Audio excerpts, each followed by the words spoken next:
UGC net ਦੀ ਤਿਆਰੀ ਕਰ ਰਹੇ ਸਾਰੇ ਵਿਦਿਆਰਥੀਆਂ ਦਾ ਅੱਜ ਦੀ ਕਲਾਸ ਵਿੱਚ ਸਵਾਗਤ ਹੈ। ਆਪਾਂ यूजीसी ਨੈਟ ਦਾ ਸੈਕੰਡ ਯੂਨਿਟ ਕਰ ਰਹੇ ਹਾਂ ਪੰਜਾਬੀ ਸੂਫੀ ਕਾਵਧਾਰਾ ਅਤੇ ਗੁਰਮਤ ਕਾਵਧਾਰਾ, ਜਿਸ ਦੇ ਵਿੱਚ ਪਹਿਲਾ ਸਬ ਟੌਪਿਕ ਆਪਾਂ ਕਰ ਚੁੱਕੇ ਹਾਂ, ਜਿਸ ਦੇ ਵਿੱਚ ਸੂਫੀ ਕਾਵਧਾਰਾ ਦਾ ਆਰੰਭ, ਨਿਕਾਸ, ਵਿਕਾਸ, ਉਸ ਦੇ ਪੜਾਅ ਔਰ ਉਸ ਦੀ ਵਿਸ਼ੇਸ਼ਤਾਵਾਂ ਦੱਸੀਆਂ ਗਈਆਂ ਨੇ। ਦੂਜਾ ਜੋ ਸਬ ਟੌਪਿਕ ਹੈ ਜਿਸ ਦੇ ਵਿੱਚ ਆਪਾਂ ਕਰ ਰਹੇ ਹਾਂ ਪ੍ਰਮੁੱਖ ਪੰਜਾਬੀ ਸੂਫੀ ਕਵੀ। इस सब टॉपिक के अंदर 5 सूफी कवियों के जीवन के बारे आप डिस्कस करना है, जिस दे विच आपां शुरुआत की सी बाबा फरीद जी के जीवन नूं लैके। पिछली क्लास दे विच आपां बाबा फरीद जी के जीवन नूं वेख्या, किवें उन्हां दी जीवन की शुरुआत हुंदी है, किवें वो विद्या हासिल करते हैं ते आखिर वो इस संसार तो किवें रुखसित होंदे ने। अज की क्लास दे विच उन्हां दी रचनावां नूं लैके डिस्कशन करांगे। जेकर आपां बाबा फरीद जी दीयां रचनावां नूं वेखीए तां इन्हां रचनावां नूं बाबा फरीद जी दी रचनावां नूं दो भागां दे विच वंडिया जा सकदा है। एक तां है ने जिवें कि आदि ग्रंथ दे विच जो सानूं रचनावां मिलदियां ने, दो भागां दे विच जेकर आपां वंडदे हां तां पहली रचना है जो सानूं आदि ग्रंथ दे विच मिलदी है, या कह लईए गुरु ग्रंथ साहिब जी दे विच जो रचनावां मिलदियां ने। आदि ग्रंथ दे विच शामिल रचना, दे विच शामिल रचना एक भाग दे विच आपां ये वंड सकते हाँ। दूजे दे विच आदि ग्रंथ तो बाहर दी रचना। एक तो वो रचनावां ने जो सानू गुरु ग्रंथ साहिब जी दे विच मिलदियां ने, और एक वो रचनावां ने जो गुरु ग्रंथ साहिब जी तो अलावा सानू होर स्रोतां दे विच बाबा फरीद जी दियां मिलदियां ने। आपां दोनों नू एक एक करके डिस्कस करांगे, पर उससे पहले ये जान लीए कि बाबा फरीद जी नू जिहड़ा है वो पंजाबी काव दा पितामह कहा गया है। पंजाबी काव दा पितामह पिछली क्लास दे विच भी आपां देखिया, पितामह भाव की फादर ऑफ पोइट्री कहा गया है। इन्हां नूं पंजाबी साहित्य दा पितामह कहा गया है। दूजी थां देखते हैं कि जो आदि ग्रंथ दे विच शामिल रचना है वो बाबा फरीद जी दी गुरु नानक देव पातशाह जी ने, गुरु नानक देव जी ने इन्हां दे जो 12वें गद्दीकार होए ने, चिश्ती संप्रदाय दे जो 12वें गद्दीदार होए ने, जिन्हां दा नाम शेख ब्रह्म इब्राहिम से इब्राहिम, जिन्हां नूं फरीद सानी भी कहा गया, फरीद सानी, और जिन्हां नूं दूजे फरीद भी कई किताबां दे विच लिखिया होया मिलदा है। दूजे फरीद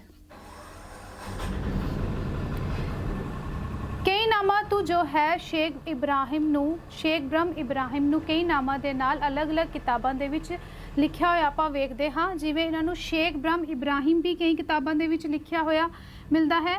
फरीद सानी नां दे नाल भी इन्हां नूं संबोधित किया गया है, और दूजे फरीद कह के भी इन्हां नूं पुकारिया गया है। तो इन्हां कोलों गुरु नानक देव पातशाह जी ने अपनी जो तीजी उदासी जब उन्होंने की, तो तीजी उदासी के समय ये जो बाबा फरीद जी की बाणी है जो कि आदि ग्रंथ के शामिल है, वो बाणी जी है इन्हों 12वें गद्दीदार शेख ब्रह्म इब्राहिम कोलों हासिल की सी। हुण ये क्वेश्चन भी कई बार नैट दे पेपर दे लिए विच काफ़ी इंपॉर्टेंस रखता है, और ये क्वेश्चन भी कि पंजाबी काव का जिहड़ा पितामह है वो किसनूं कहा गया, तो वो बाबा फरीद जी नूं कहा गया, क्योंकि पंजाबी साहित्य का जिहड़ा मुंड है वो बाबा फरीद जी तो बनिया जाता है।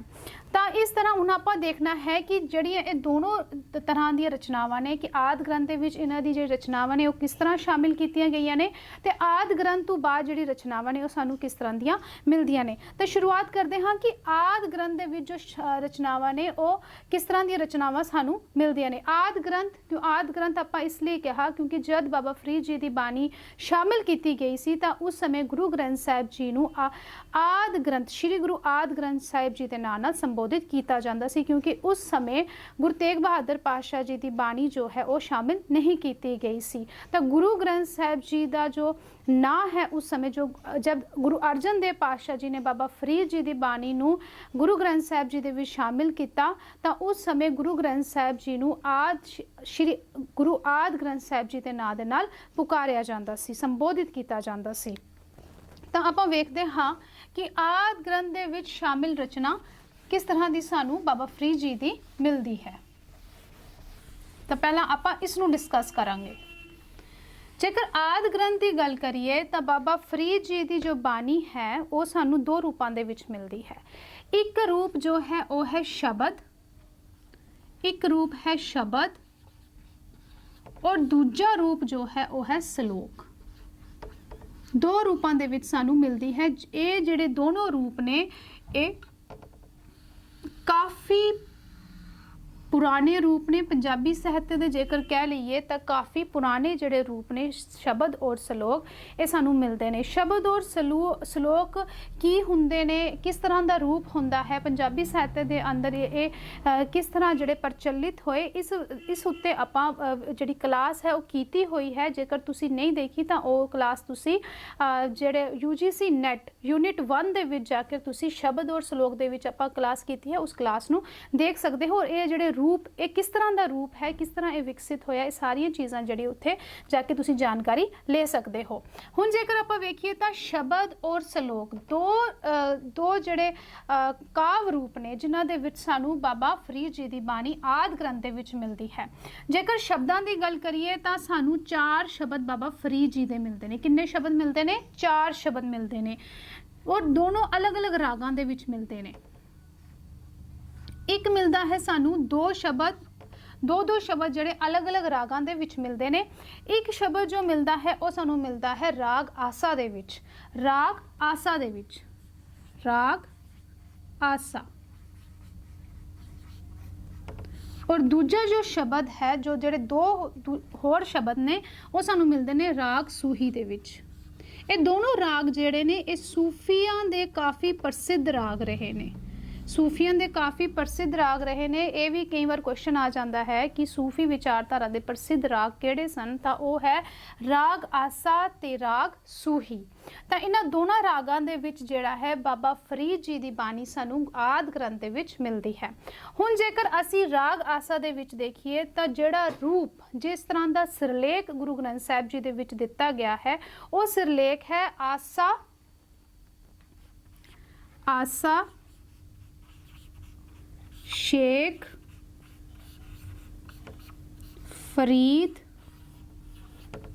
आसा, शेख, फरीद, जियो की बानी, जियो की बानी।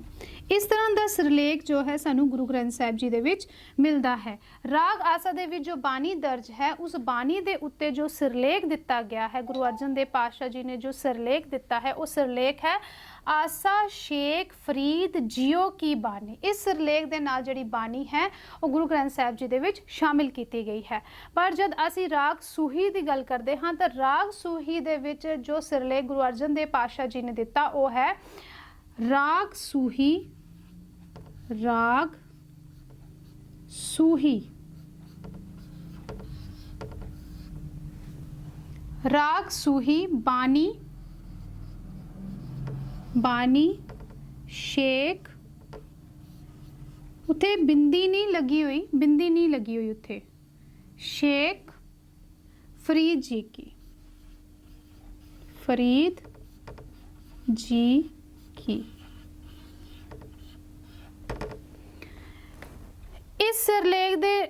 इस सिरलेख जो राग आसा दे विच बानी दर्ज है उसनू ए सिरलेख दिता गया है, और जो राग सूही दे विच बानी दर्ज है उसनू ए सिरलेख दिता गया है। हुण जेकर असीं देखीए तो उत्थे राग दे थल्ले जिहड़ी औंकड़ भी लगी हुई है। इस तरह का सिरलेख जो है सानू आदि श्री गुरु ग्रंथ साहिब जी दे विच मिलता है। तो जिहड़ा राग आसा है ये जिहड़े दो शब्द ने ये गुरु ग्रंथ साहिब जी दे विच अंक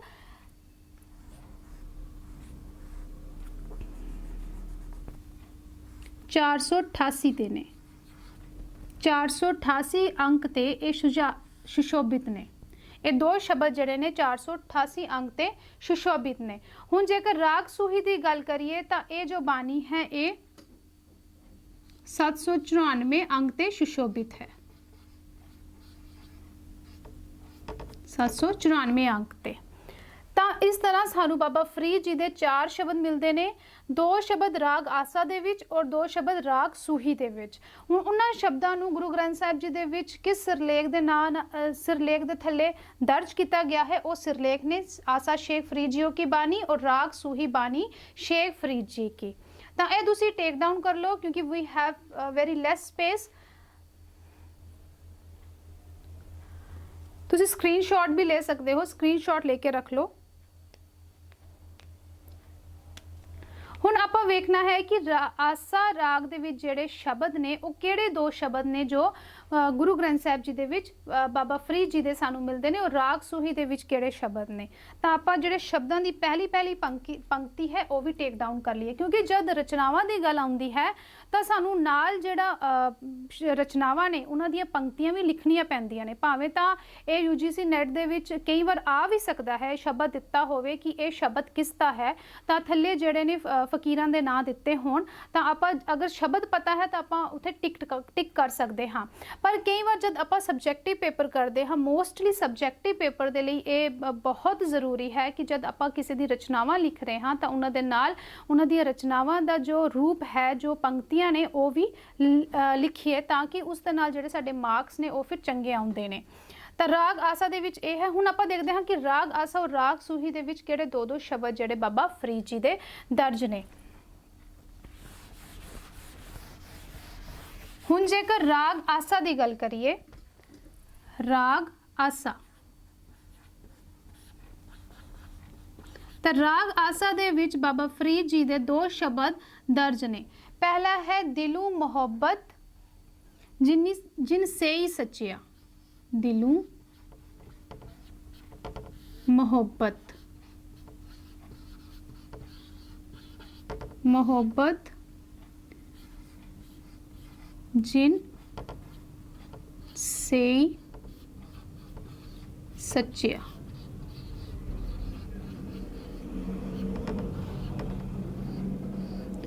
दिलों मोहब्बत जिन से ही सच्चिया, पहला शब्द ये है। दूजा शब्द जो राग आसा दे विच है वो है बोलै शेख फरीद प्यारे अल्लाह लगे। बोलै शेख फरीद प्यारे अल्लाह लगे। दूजा शब्द ये है बोलै शेख फरीद प्यारे अल्लाह लगे। ये दोनों शब्द जेड़े ने ये अंक 488 ते सुभाईमान ने। ये दोनों शब्द बाबा फरीद जी दे राग आसा दे विच। टेक डाउन कर लो, स्क्रीनशॉट ले लो। राग आसा दे विच ने दोनों शब्द। हुण जेकर आपां राग सूही दी गल करिए ਤਾਂ ਰਾਗ ਸੂਹੀ ਦੇ ਵਿੱਚ ਜਿਹੜੇ ਸ਼ਬਦ ਨੇ ਬਾਬਾ ਫਰੀਦ ਜੀ ਦੇ 4 ਸ਼ਬਦ ਨੇ, 2 ਰਾਗ ਆਸਾ ਔਰ 2 ਰਾਗ ਸੂਹੀ ਦੇ ਵਿੱਚ। ਰਾਗ ਸੂਹੀ ਦੀ ਗੱਲ ਕਰੀਏ ਤਾਂ ਇਸ ਦੇ ਵਿੱਚ ਜੋ ਪਹਿਲਾ ਸ਼ਬਦ ਹੈ ਉਹ ਹੈ ਤਪ ਤਪ ਲੋ ਲੋ ਹਾਥ ਮਰੋਰੋ। ਤਪ ਤਪ ਲਹ ਲੋ हाथ मरो रो, ये शब्द है। दूजा जो शब्द है राग सूही दे विच ओ है बेड़ा बंद ना सकूं बंधन की वेला। बेड़ा बंद ना सकूं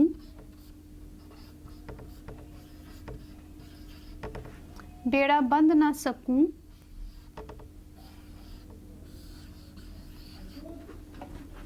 बंधन की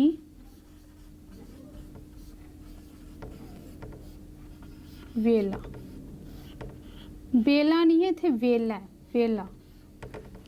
बेड़ा बन ना सकूं, बंद ना सकूं, इत्थे सिहारी भी है, बंद ना सकूं बंधन की वेला, ये दूजा शब्द है। और ये दोनों शब्द जड़े ने ये 494 पेज सॉरी 794 अंक ते सुभाईमान ने राग सूही दे विच। इस तरह बाबा फरीद जी दे 4 शब्द सानू मिलते ने, 2 राग आसा और 2 राग सूही दे विच। हुण आपां वेखदे हां कि दूजा जो रूप है श्लोक जिहड़े ने वो किस तरह का रूप जिहड़ा है, श्लोक कितने श्लोक सानू धन श्री गुरु ग्रंथ साहिब जी दे विच बाबा फरीद जी दे मिलते हैं। तो श्लोकां दे विच देखिए, श्लोक दे विच देखिए तो तकरीबन सानू 130 श्लोक ने, 130 श्लोक ने, 130 श्लोक ने, जो कि पन्ना 1377 तो 1384 तक सुभाईमान ने, 1384 तक सुभाईमान ने।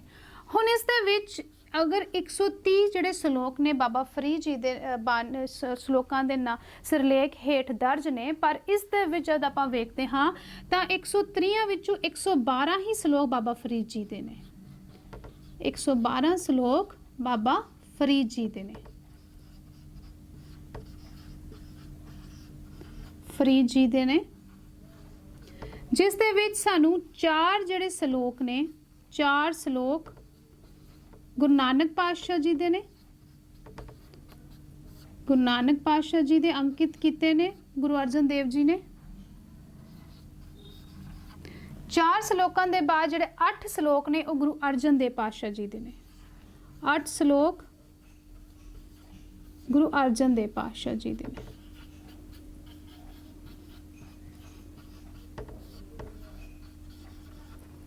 अठ श्लोकां दे बाद जिहड़े 2 श्लोक ने गुरु रामदास जी दे ने, 2 श्लोक गुरु रामदास जी दे ने।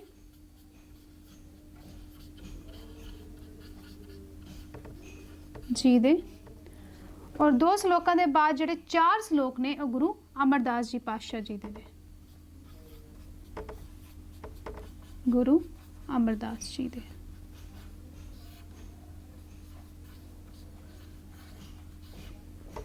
इस तरह जिहड़े 18 श्लोक ने, जिहड़े 18 श्लोक ने वो सानू सिख गुरु साहिबाना दे मिलते ने, 18 श्लोक सिख गुरु साहिबाना दे मिलते ने।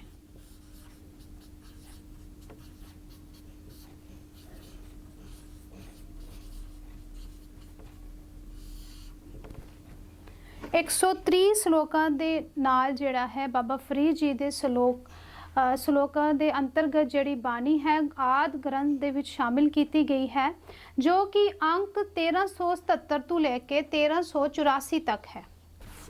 130 श्लोकां दे नाल 130 श्लोकां दे विच जिहड़े 112 श्लोक ने बाबा फरीद जी दे ने, बाबा फरीद जी दे, और 18 श्लोक जिहड़े ने वो सिख गुरु साहिबान दे ने। बाबा फरीद जी दे जो बानी है इन्हां श्लोकां दे नाल गुरु साहिबाना दे श्लोक क्यों दर्ज किए गए, क्योंकि जब आप बाबा फरीद जी की बाणी नूं पढ़ते हाँ तो बाबा फरीद जी ने दुनियावी चीज़ां दी मिसालां लैके जो है अध्यात्मिकता वल मनुख नूं तोरिया है। तो जब वो दुनियावी मिसालां लेंदे ने तो बहुत सारे भुलेखे जिहड़े ने एक मनुख दे हिरदे दे विच पैंदे ने, तो उन्हां भुलेखिਆਂ नूं दूर करन दे लई गुरु साहिबाना दे श्लोक भी बाबा फरीद जी दे श्लोकां दे नाल दर्ज किए गए, ताकि किसी भी तरह का कोई भुलेखा कोई कर्मकांडी सोच जिहड़ी है वह मनुख दी ना बन सके। तो इसलिए गुरु अर्जन देव पातशाह जी ने बाबा फरीद जी दे श्लोकां दे नाल गुरु साहिबाना दे श्लोक जिहड़े ने वो गुरु ग्रंथ साहिब जी दे विच दर्ज किए ने। ये तां सी कि बाबा फरीद जी की बाणी जो सानू आज श्री गुरु ग्रंथ साहिब जी दे विच मिलती है, जो गुरु अर्जन देव पातशाह जी ने आप उस दे विच शामिल की। तो जद आपां बाबा फरीद जी की बाणी जो गुरु ग्रंथ साहिब जी दे विच शामिल है उसनूं वेखदे हां, उन्हां रचनावां नूं वेखदे हां, तां ਇੱਕ ਪੱਕੇ ਤੌਰ ਤੇ ਆਪਾਂ ਸਟੈਂਪ ਲਗਾ ਦਿੰਦੇ ਹਾਂ, ਕਿਉਂਕਿ ਗੁਰੂ ਅਰਜਨ ਦੇਵ ਪਾਤਸ਼ਾਹ ਉਹਨੂੰ ਉਸ ਬਾਣੀ ਨੂੰ ਆਪ ਜੋ ਹੈ ਗ੍ਰੰਥ ਸਾਹਿਬ ਜੀ ਦੇ ਵਿੱਚ ਸ਼ਾਮਿਲ ਕਰਨ ਵਾਲੇ ਨੇ। ਤਾਂ ਜਦ ਗੁਰੂ ਸਾਹਿਬਾਨਾਂ ਨੇ ਉਹ ਬਾਣੀ ਸ਼ਾਮਿਲ ਕੀਤੀ ਤਾਂ ਇੱਕ ਪੱਕੀ ਸਟੈਂਪ ਜਿਹੜੀ ਹੈ ਭਗਤ ਬਾਬਾ ਫਰੀਦ ਜੀ ਦੀ ਬਾਣੀ ਦੇ ਉੱਤੇ ਲੱਗ ਜਾਂਦੀ ਹੈ ਕਿ ਇਹ ਬਾਬਾ ਫਰੀਦ ਜੀ ਦੀ ਬਾਣੀ ਹੀ ਹੈ। ਪਰ ਜਦ ਅਸੀਂ ਬਾਬਾ ਫਰੀਦ ਜੀ ਦੀ ਬਾਣੀ ਜਾਂ ਉਹਨਾਂ ਦੀਆਂ ਰਚਨਾਵਾਂ ਜਿਹੜੀਆਂ ਨੇ ਆਜ ਸ਼੍ਰੀ ਗੁਰੂ ਗ੍ਰੰਥ ਸਾਹਿਬ ਜੀ ਤੋਂ ਬਾਹਰ ਵੇਖਦੇ ਹਾਂ ਤਾਂ ਉਹਨਾਂ ਰਚਨਾਵਾਂ ਨੂੰ ਆਪਾਂ ਪੂਰੀ ਆਥੈਂਟਿਸਿਟੀ ਦੇ ਨਾਲ ਇਹ ਨਹੀਂ ਕਹਿ ਸਕਦੇ ਕਿ ਉਹ ਬਾਬਾ ਫਰੀਦ ਜੀ ਦੀਆਂ ਰਚਨਾਵਾਂ ਹੀ ਨੇ। ਪਰ ਬਹੁਤ ਸਾਰੇ ਸਰੋਤ ਐਸੇ ਵੀ ਨੇ ਜਿਨ੍ਹਾਂ ਤੋਂ ਸਾਨੂੰ ਬਾਬਾ ਫਰੀਦ ਜੀ ਦੀਆਂ ਰਚਨਾਵਾਂ ਮਿਲਦੀਆਂ ਨੇ ਔਰ ਜੋ ਕਿ ਧੰਨ ਸ਼੍ਰੀ ਗੁਰੂ ਗ੍ਰੰਥ ਸਾਹਿਬ ਜੀ ਦੀ ਬਾਣੀ ਦੇ ਵਿੱਚ ਬਾਣੀ ਦੇ ਨਾਲ ਸੁਮੇਲ ਖਾਂਦੀਆਂ ਨੇ। ਜੋ ਬਾਣੀ ਜਿਸ ਤਰ੍ਹਾਂ ਦੀ ਬਾਣੀ ਜਿਸ ਤਰ੍ਹਾਂ ਦਾ ਰੂਪ ਬਾਬਾ ਫਰੀਦ ਜੀ ਨੇ ਗ੍ਰੰਥ ਸਾਹਿਬ ਜੀ ਦੀ ਬਾਣੀ ਦੇ ਵਿੱਚ ਦਿੱਤਾ ਹੈ, ਉਹੀ ਸਰੂਪ ਜਿਹੜਾ ਹੈ ਸਾਨੂੰ ਉਸ ਰਚਨਾਵਾਂ ਦੇ ਵਿੱਚ ਵੀ ਮਿਲਦਾ ਹੈ। ਤਾਂ ਇਸ ਤਰ੍ਹਾਂ ਆਪਾਂ ਕਹਿ ਸਕਦੇ ਹਾਂ ਕਿਧਰੇ ਨਾ ਕਿਧਰੇ ਬਹੁਤ ਸਾਰੇ ਐਸੇ ਸਰੋਤ ਵੀ ਨੇ ਜਿੱਥੇ ਸਾਨੂੰ ਪਤਾ ਚੱਲਦਾ ਹੈ ਕਿ ਬਾਬਾ ਫਰੀਦ ਜੀ ਦੀ ਬਾਣੀ ਜੋ ਹੈ ਆਦਿ ਗ੍ਰੰਥ ਤੋਂ ਇਲਾਵਾ ਹੋਰ ਵੀ ਸਰੋਤਾਂ ਦੇ ਵਿੱਚ ਸ਼ਾਮਿਲ ਹੈ। ਤਾਂ ਉਹ ਕਿਹੜੇ ਸਰੋਤ ਨੇ ਆਪਾਂ ਉਹ ਵੀ ਵੇਖ ਲਈਏ ਕਿ ਕਿਸ ਤਰ੍ਹਾਂ ਦੇ ਸਰੋਤ ਜਿਹੜੇ ਨੇ ਬਾਬਾ ਫਰੀਦ ਜੀ ਦੀ ਰਚਨਾਵਾਂ ਨੂੰ ਲੈ ਕੇ ਸਾਨੂੰ ਮਿਲਦੇ ਨੇ। ਤਾਂ ਉਸ ਨੂੰ ਆਪਾਂ ਦੂਜੇ ਭਾਗ ਦੇ ਵਿੱਚ ਵੰਡਿਆ ਹੈ, ਦੂਜੇ ਭਾਗ ਦੇ ਵਿੱਚ ਵੰਡਿਆ ਹੈ ਜਿਸ ਨੂੰ ਕਿਹਾ ਗਿਆ ਹੈ ਕਿ ਆਦਿ ਸ਼੍ਰੀ ਗੁਰੂ ਗ੍ਰੰਥ ਸਾਹਿਬ ਜੀ ਤੋਂ ਬਾਹਰ ਦੀ ਰਚਨਾ। ਆਦਿ ਗ੍ਰੰਥ ਤੋਂ ਬਾਹਰ ਦੀ ਰਚਨਾ। ਤਾਂ ਇਸ ਦੇ ਵਿੱਚ ਜਦ ਆਪਾਂ ਵੇਖਦੇ ਹਾਂ ਤਾਂ ਇਸ ਦੇ ਵਿੱਚ ਵੀ ਸਾਨੂੰ ਵੱਖ-ਵੱਖ ਜਿਹੜੇ ਸਰੋਤ ਨੇ ਜਿਹੜੇ ਸੋਰਸ ਨੇ ਉਹ ਮਿਲਦੇ ਨੇ। ਸਭ ਤੋਂ ਪਹਿਲਾ ਜੋ ਸਰੋਤ ਹੈ ਉਹ ਹੈ ਫਾਇਦ ਉਸਾਲਕੀਨ। ਫਵਾਇਦ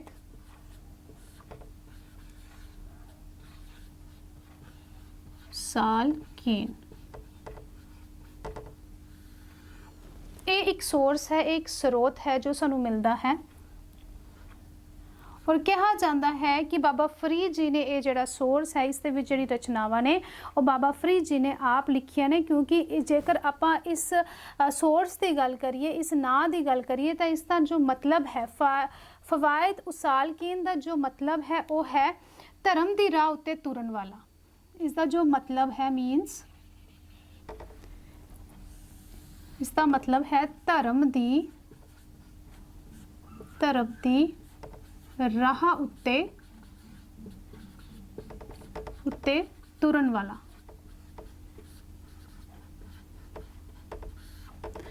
फवायद उसालकीन जो कि सानू अरबी और फारसी दे विच जिहड़े ये सोर्स ने सानू मिलते ने। फवायद उसालकीन जिसनू कई थावां दे फवदुल इस नां दे नाल भी लिखिया गया है, फवदुल इस नां दे नाल भी संबोधित किया गया है, लिखिया गया है। क्योंकि जब इतिहासकार या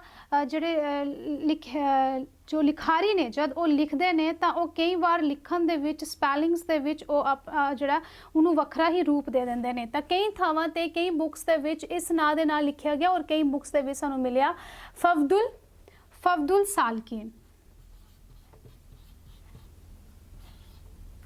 फवदुल सालकीन इस नां दे नाल दोनों स्रोत एक ही ने और इसका मतलब है धर्म की राह उत्ते तुरन वाला। कहा जाता है कि फरीद जी का ये लिखा होया स्रोत है और इस दे विच जो रचनावां शामिल ने उन्हां वो जिहड़ी रचनावां ने वो बख्तियार काकी दियां रचनावां ने। भाव कि ख्वाजा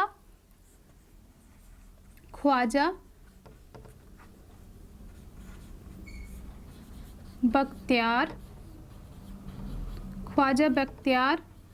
काकी दी जिहड़ी रचनावां ने काकी दियां रचनावां जिहड़ियां ने उन्हां दी जिहड़ी लिखतां ने रचना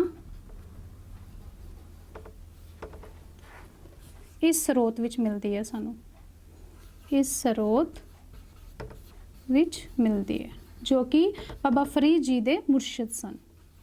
बाबा फरीद जी ने बख्तियार काकी दियां जिहड़ी रचनावां ने उन्हां दे जिहड़े वचन ने उन्हां नूं इकत्तर करके इस स्रोत दे विच लिखिया फवायद उसालकीन। ये एक स्रोत है जो बाबा फरीद जी का सानू मिलता है। दूजा जो स्रोत है पहले इसका स्क्रीनशॉट ले लो।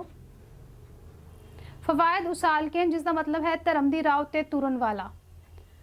और ख्वाजा बख्तियार काकी ਦੀ ਜੋ ਰਚਨਾ ਹੈ, ਜੋ ਉਹਨਾਂ ਦੇ ਕਾਵ ਲਿਖੇ ਗਏ, ਜੋ ਉਹਨਾਂ ਦੀ ਤਰਫੋਂ ਜੋ ਰਚਨਾਵਾਂ ਲਿਖੀਆਂ ਗਈਆਂ, ਉਹਨਾਂ ਨੂੰ ਇਕੱਤਰ ਕਰਕੇ ਬਾਬਾ ਫਰੀਦ ਜੀ ਨੇ ਇਸ ਰਚਨਾ ਦੇ ਵਿੱਚ ਉਸ ਨੂੰ ਸ਼ਾਮਿਲ ਕੀਤਾ ਹੈ। ਹੁਣ ਦੂਜਾ ਜੋ ਹੈ, ਦੂਜਾ ਜੋ ਸਰੋਤ ਮਿਲਦਾ ਹੈ ਜਿਸ ਦੇ ਵਿੱਚ ਆਪਾਂ ਇਹ ਕਹਿ ਸਕਦੇ ਹਾਂ ਕਿ ਬਾਬਾ ਫਰੀਦ ਜੀ ਦੀ ਰਚਨਾਵਾਂ ਇਸ ਸਰੋਤ ਦੇ ਵਿੱਚ ਸ਼ਾਮਿਲ ਨੇ। ਦੂਜਾ ਜੋ ਸਰੋਤ ਹੈ ਉਹ ਹੈ ਫਾਰਸੀ ਜ਼ਬਾਨ ਦੇ ਵਿੱਚ। ਫਾਰਸੀ ਦੇ ਵਿੱਚ ਸਾਨੂੰ ਦੋ ਕਿਤਾਬਾਂ ਮਿਲਦੀਆਂ ਨੇ, ਫਾਰਸੀ ਦੇ ਵਿੱਚ ਦੋ ਕਿਤਾਬਾਂ ਮਿਲਦੀਆਂ ਨੇ, ਸਾਨੂੰ ਦੋ ਪੁਸਤਕਾਂ ਮਿਲਦੀਆਂ ਨੇ, ਕਿਤਾਬਾਂ, ਜਿਸ ਦੇ ਵਿੱਚ ਪਹਿਲੀ ਹੈ ਰਾਹਤ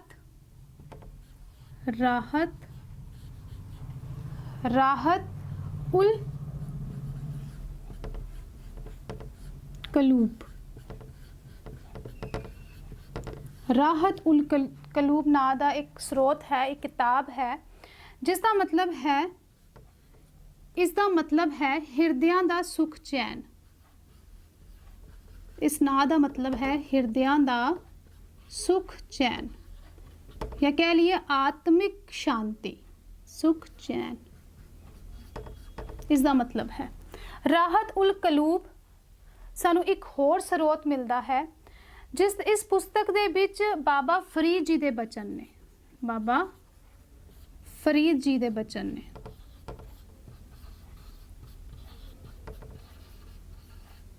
ਦੇ ਬਚਨ ਸ਼ਾਮਿਲ ਨੇ।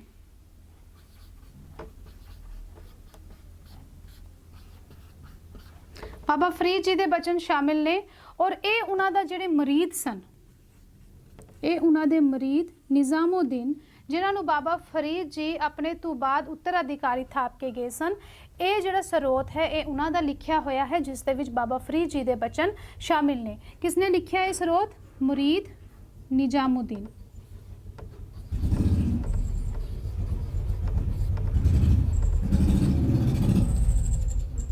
ਨਿਜ਼ਾਮੁਦੀਨ ਦੁਆਰਾ ਲਿਖਿਆ ਗਿਆ ਹੈ,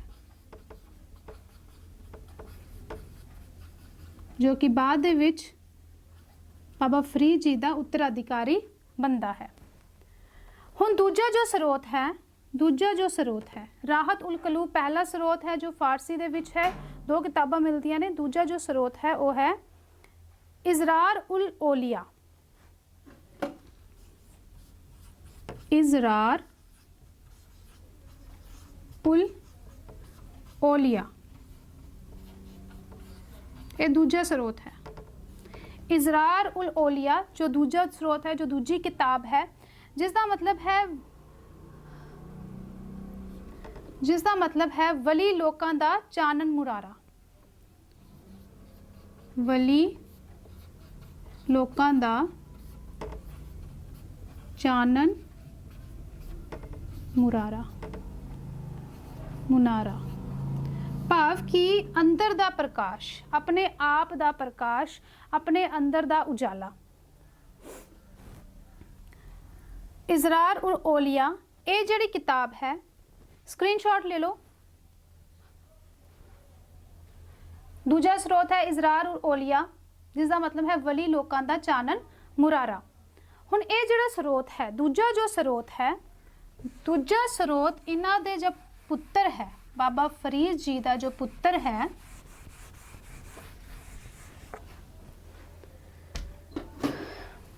ਇਹਨਾਂ ਦਾ ਆਪਣਾ ਪੁੱਤਰ ਹੈ ਬਾਬਾ ਫਰੀਦ ਜੀ ਦਾ, ਫਰੀਦ ਜੀ ਦਾ ਪੁੱਤਰ ਹੈ ਸ਼ਾਹ ਬਦਰ।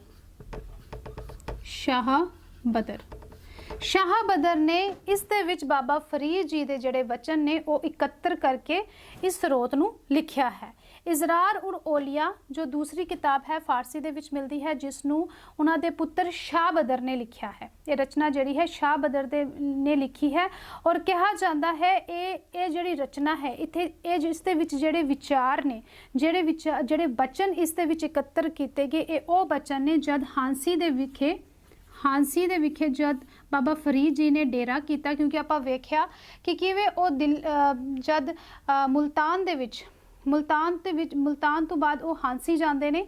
ਹਾਂਸੀ ਦੇ ਵਿੱਚ ਜਦ ਉਹ ਡੇਰਾ ਕਰਦੇ ਨੇ, ਕੁਝ ਸਮੇਂ ਲਈ ਉੱਥੇ ਡੇਰਾ ਕਰਦੇ ਨੇ, ਤਾਂ ਹਾਂਸੀ ਦੇ ਵਿੱਚ ਜਦ ਉਹ ਠਹਿਰਦੇ ਨੇ, ਇੱਥੇ ਉਹ ਜੋ ਬਚਨ ਕਰਦੇ ਨੇ, ਇੱਥੇ ਜੋ ਬਚਨ ਕਰਦੇ ਨੇ, ਉਹਨਾਂ ਬਚਨਾਂ ਦਾ ਜੋ ਸੰਗ੍ਰਹਿ ਹੈ ਉਹ ਸਾਨੂੰ ਬਾਬਾ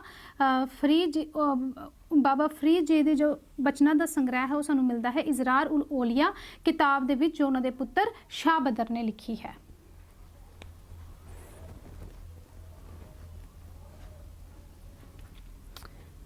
ਇਹ ਦੋ ਸਰੋਤ ਨੇ ਜੋ ਸਾਨੂੰ ਫਾਰਸੀ ਦੇ ਵਿੱਚ ਮਿਲਦੇ ਨੇ। ਇੱਕ ਉਹ ਸਰੋਤ ਜਿਸ ਦੇ ਵਿੱਚ ਬਾਬਾ ਫਰੀਦ ਜੀ ਨੇ ਬਖਤਿਆਰ ਕਾਕੀ ਦੇ ਬਚਨਾਂ ਨੂੰ ਇਕੱਤਰ ਕਰਕੇ ਲਿਖਿਆ, ਔਰ ਦੋ ਇਹ ਸਰੋਤ, ਇਹ ਆਥੈਂਟੀਕੇਟਿਡ ਸਰੋਤ ਨੇ ਜਿਨ੍ਹਾਂ ਨੂੰ ਅੱਜ ਤੱਕ ਦੀਆਂ ਖੋਜਾਂ ਜਿਹੜੀਆਂ ਨੇ ਉਹ ਮੰਨਦੀਆਂ ਆ ਰਹੀਆਂ ਨੇ ਕਿ ਇਸ ਦੇ ਵਿੱਚ ਜਿਹੜੀਆਂ ਰਚਨਾਵਾਂ ਨੇ, ਉਹ ਜਿਹੜੀ ਰਚਨਾਵਾਂ ਨੇ ਉਹ ਜੋ ਗੁਰੂ ਗ੍ਰੰਥ ਸਾਹਿਬ ਜੀ ਦੇ ਵਿੱਚ ਜਿਹੜੀ ਰਚਨਾਵਾਂ ਨੇ ਉਹਨਾਂ ਦੇ ਨਾਲ ਕਿਧਰੇ ਨਾ ਕਿਧਰੇ ਮੇਲ ਖਾਂਦੀਆਂ ਨੇ। ਤਾਂ ਇਸ ਲਈ ਇਹ ਬਾਬਾ ਫਰੀਦ ਜੀ ਦੀ ਰਚਨਾਵਾਂ ਕਹੀਆਂ ਜਾ ਸਕਦੀਆਂ ਨੇ।